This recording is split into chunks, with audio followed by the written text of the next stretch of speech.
Alright, तो भाई सबसे पहले ही बता दूं भाई, ये वाला वीडियो आपको बहुत हेल्प कर सकता है, तो वीडियो को लाइक जरूर कर देना, क्योंकि मैंने आपको लास्ट वीडियो में बताया हुआ था हमारा एक वीडियो साउंड इफेक्ट के ऊपर आने वाला है। तो इस वाले वीडियो पर मैं आपको वही जो यूजफुल साउंड इफेक्ट है वही सारा साउंड इफेक्ट देने वाला हूँ, जिन्हें आप ट्रिम करके आप अपने वीडियोस पर यूज कर सकते हो। और एक और चीज बता दूं, यहाँ पर हर एक साउंड इफेक्ट के बीच में 1-2 सेकंड का गैप है, ताकि भाई आपको ट्रिम करने में आसानी हो। जो भी मैंने यहाँ पर साउंड इफेक्ट दिया ये मोस्टली भाई क्रिएटर यूज करते हैं, मैं भी यूज करता हूँ। तो भाई यहाँ पर डाउनलोड करने का भी प्रोसेस मैं आपको बता देता हूँ। तो देखो भाई, मैंने एक डाउनलोड लिंक आपको भाई डिस्क्रिप्शन बॉक्स या फिर कमेंट सेक्शन पर दे दूंगा, आपको बस उस पर क्लिक करना है। क्लिक करके भाई आपको साउंड इफेक्ट को डाउनलोड कर लेना है। वहां से भाई वो जो साउंड इफेक्ट आप डाउनलोड करोगे वहां से भाई ट्रिम कर करके आप अपने वीडियो के किसी भी पार्ट पर यूज कर सकते हो। तो यहाँ पर मैंने सारे साउंड इफेक्ट को एक ही जगह पर मर्ज कर दिया, ताकि भाई आप डाउनलोड करके ट्रिम करके यूज कर सको। यहाँ पर शायद मैं साउंड इफेक्ट आपको सुना दूंगा कौन कौन सा मैंने यहाँ पर दिया हुआ है, तो अगर आप चाहो तो भाई सुन सकते हो, वरना भाई मिलते हैं आपसे नेक्स्ट वीडियो पर। मैं सोच रहा हूँ नेक्स्ट वाला वीडियो हमारा थंबनेल के ऊपर होगा, तो कमेंट सेक्शन पर जरूर बताना अगर आपको चाहिए तो।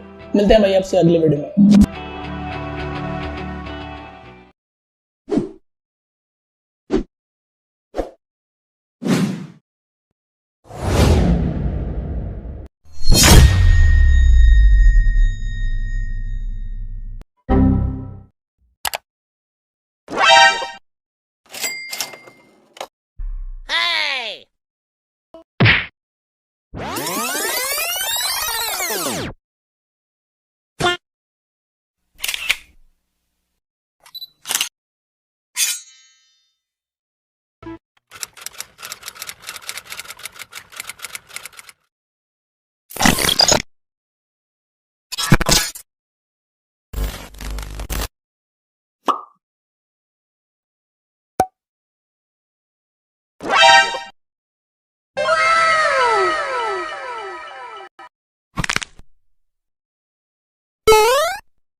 Hang him from the yard.